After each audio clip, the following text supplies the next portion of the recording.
السلام عليكم أحبتنا الكرام، حياكم الله جميعا ومبارك عليكم الشهر الفضيل. نسأل الله أن يتقبل أعمالكم وأعمالنا، اللهم آمين.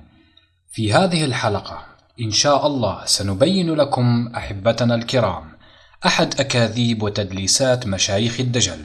هي كذبة سمعناها هنا وهناك وقرأناها كذلك في كتب أهل الكذب والنفاق، هدفهم منها الطعن في صدق حب وولاء الشيعة لآل محمد صلوات ربي عليهم أجمعين. نشاهد معا أحبتنا الكرام الشبهة على لسان أسود الضلال ومن ثم نعود. نعم، كتاب الفروع من الكافي المجلد السابع. تفضل. تقول الرواية، وهذه الرواية أريد أن نركز عليها. يقول: أتي عمر بن الخطاب بامرأة قد تعلقت برجل من الأنصار وكانت تهواه، يعني تعلقت به، يعني ادعت أنه فعل بها الفاحشة ولم تقدر له على حيلة، فذهبت فأخذت بيضة فأخرجت منها الصفرة وصبت البياض على ثيابها وبين فخذها. فلما أكثر الفتى قال عمر لأمير المؤمنين: يا أبا الحسن، ما ترى؟ يعني هنا عمر يستشير علي بن أبي. فنظر أمير المؤمنين إلى بياض على الثوب المرأة وبين فخذيها. السؤال: هل علي بن أبي طالب في هذه الرواية ذهب يبحث بين فخذ المرأة وينظر إلى فخذ المرأة؟ يعني أما أن ينظر علي بن أبي طالب إلى فخذ المرأة ويرى عورتها، هذا طعن فيه. يعني أعوذ بالله أن يكون علي بن أبي طالب، يعني لو قلت لك فلان هذا ينظر إلى بين أفخاذ النساء، يعني هذا جرح يعني كتاب الكافي هذا يقول عن علي بن أبي طالب أنه نظر إلى بين فخذ المرأة. في أصح كتب الشيعة الكافي، وفي بحار الأنوار أيضا. في بحار الأنوار المجلد 4 صفحة 304 بيقولوا: فأخذت بيضة وصبت البياض على ثيابها وبين فخذيها، فقام أمير المؤمنين علي. مني رجل يعني. نعم. فقام أمير المؤمنين علي فنظر بين فخذيها فاتهمها. قال لها نظر كده ما بين فخذ المرأة فاتهمها. سيدنا عمر في دين الشيعة في بحار الأنوار المجلس استحى أن ينظر إلى هذه المرأة، فقام أمير المؤمنين فنظر بين فخذيها فاتهمها. هذا طعن في عليه. نعم. من الحماقة أن يأتي شخص فيقول أن الشيعة يقولون وبعد ذلك يستدل برواية. إن كان الشيعة يقولون فعليك أن تقدم أقوال علمائهم، لا أن تأتي برواية. هذا أولا. ثانيا، بعد إتيانك بالرواية يجب عليك أن تبين من صححها ومن أقر بها، أو من أقر بالمعنى الذي فهمته أنت من الرواية، لا أن تقول الشيعة يقولون وبعد ذلك تستدل برواية وتتجاهل أقوال العلماء سواء في سندها أو متنها. حقيقة إخواني الكرام، الوهابية أساتذة ومشايخ في الحمق. بما أن هذان الأهبلان شاذان ومهووسان جنسيا، أي شيء يقرآنه يحملانه على المعنى السلبي، لذلك حرف الرواية وادعى أن أمير المؤمنين عليه السلام قد رأى عورة امرأة فنظر بين فخذيها. جميل جدا. أولا، أين صبت المرأة البياض؟ هذا كتاب الكافي للشيخ الكليني الجزء السابع صفحة 422 قال: فذهبت فأخذت بيضة فأخرجت منها الصفرة وصبت البياض على ثيابها بين فخذيها. إذن فالمرأة قد صبت البياض على الثوب، وبالتحديد بين فخذيها من على الثوب، لا أنها صبت البياض على فخذيها عاريتين. تأملوا إخواني الكرام. ثانيا، لو تلاحظون أن الأحمق الوصابي قد زاد في الرواية وحرف فيها، فهل قرأ وصبت البياض على ثيابها بين فخذيها كما في الرواية، أم قرأ وصبت البياض على ثيابها وبين فخذيها؟ شاهدوا معنا. وصبت البياض على ثيابها وبين فخذها وبين فخذها وبين فخذها. لاحظتم إخواني الكرام؟ فسبب إضافته للواو هو ليوهم المستمع أن المرأة قد صبت البياض على الثوب أولا، وثانيا بين فخذيها، فتكون النتيجة أن أمير المؤمنين عليه السلام قد نظر بين فخذي المرأة عاريتين، لا أنه نظر إلى الثوب في موضع الفخذين. قد يقول قائل أنه قد ورد في كتب أخرى غير الكافي زيادة الواو، فهل ثبت المطلوب؟ الجواب أن مصدر الرواية الأساسي والأصلي هو كتاب الكافي، ومن الكافي أخذ من أخذ، وفي المصدر لا وجود للواو، إذن فلا عبرة بما نقل في الكتب الأخرى، لكن العبرة بما ذكر في الأصل. وللتوضيح أكثر، لاحظوا إخواني الكرام هذه العبارة الواردة في الرواية: كتاب الكافي للشيخ الكليني، الجزء 7، صفحة 422.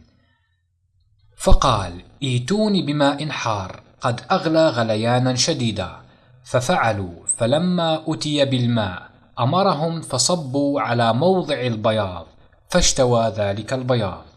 نرجع ونسأل مرة أخرى إخواني الكرام، أين صبت المرأة البياض؟ على منطق الشاذان الوصاب ورامي عيسى قد صبته على الثوب وبين فخذيها، والرواية تقول أنهم صبوا الماء الحار الشديد الغليان على موضع البياض، فهل يعقل أن يكونوا قد صبوا الماء على فخذيها عاريتين؟ لأن الرواية لم تقل صبوا الماء على الثوب، بل صبوه على موضع البياض. وموضع البياض أين؟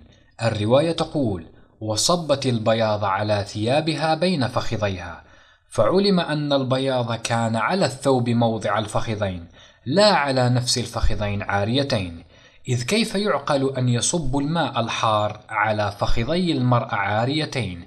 فلو فعلوا ذلك لأحرقوها، وهذا واضح.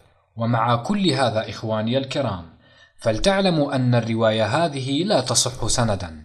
قال العلامة المجلسي في مرآة العقول، الجزء 24، صفحة 292: الحديث الرابع مجهول.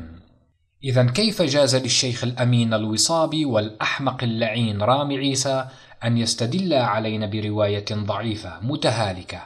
طبعا دينهم الوهابي التجسيمي الخرافي الفتنوي التفجيري هو من يجيز لهم ذلك. فلا تغالوا ولا يعني تدجلوا علينا ولا تكذبوا ولا تتبعوا الصهاينة، وقد فضحتكم وأنتم الآن تسيرون إلى حتفكم إذا لم تتنبهوا.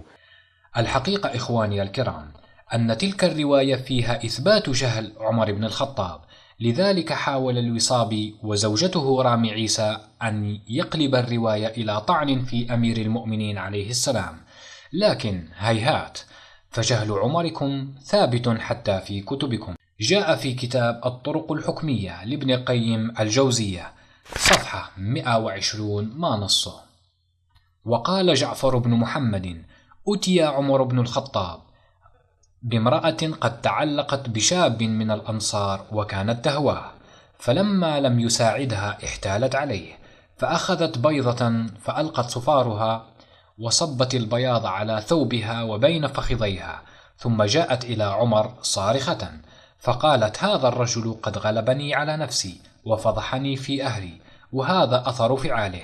فسأل عمر النساء فقلن له إن ببدنها وثوبها أثر المني، فهم بعقوبة الشاب، فجعل يستغيث ويقول: يا أمير المؤمنين تثبت في أمري، فوالله ما أتيت فاحشة وما هممت بها، فلقد راودتني عن نفسي فاعتصمت. فقال عمر: يا أبا الحسن ما ترى في أمرهما؟ فنظر علي إلى ما على الثوب، ثم دعا بماء حار شديد الغليان فصب على الثوب فجمد ذلك البياض، ثم أخذه واشتمه وذاقه فعرف طعم البيض، وزجر المرأة فاعترفت. والآن إخواني الكرام، بما أن العشيقين حاولا بهذه الشبهة الضعيفة إثبات أن الشيعة قد طعنوا في أمير المؤمنين عليه السلام واتهموه بالنظر إلى عورة النساء، تعالوا معنا إلى من هو أعظم من أمير المؤمنين عليه السلام، ألا وهو الرسول الأكرم محمد صلى الله عليه وآله وسلم، لنرى ماذا قال فيه أصح كتاب بعد القرآن الكريم عندهم. على الإطلاق لا تجد سني يوحد الله ملتزم يعرف ربه وسيد أهل البيت محمد صلى الله عليه وسلم عنده سطر أو كلمة أو حرف ضد أهل البيت الأبرار الأطهار. جاء في صحيح مسلم صفحة 1876 قال: كان رجل من المشركين قد أحرق المسلمين، فقال النبي صلى الله عليه وآله وسلم: ارمي فداك أبي وأمي. قال: فنزعت له بسهم ليس فيه نصل، فأصبت جنبه فسقط، فانكشفت عورته، فضحك رسول الله صلى الله عليه وآله وسلم حتى نظرت إلى نواجذه. لماذا ضحك النبي صلى الله عليه وآله وسلم؟ هل لقتل المشرك أم لانكشاف عورته؟ واضح جدا أن سبب ضحك النبي صلى الله عليه وآله وسلم هو انكشاف عورة المشرك. السؤال: هل رأى النبي صلى الله عليه وآله وسلم عورة المشرك أم لا؟ نترك الجواب لأسود الوهابية. هذا والحمد لله رب العالمين، وصل اللهم على محمد الأمين وآله الطيبين الطاهرين، واللعن الدائم على أعدائهم أجمعين من الأولين والآخرين إلى قيام يوم الدين.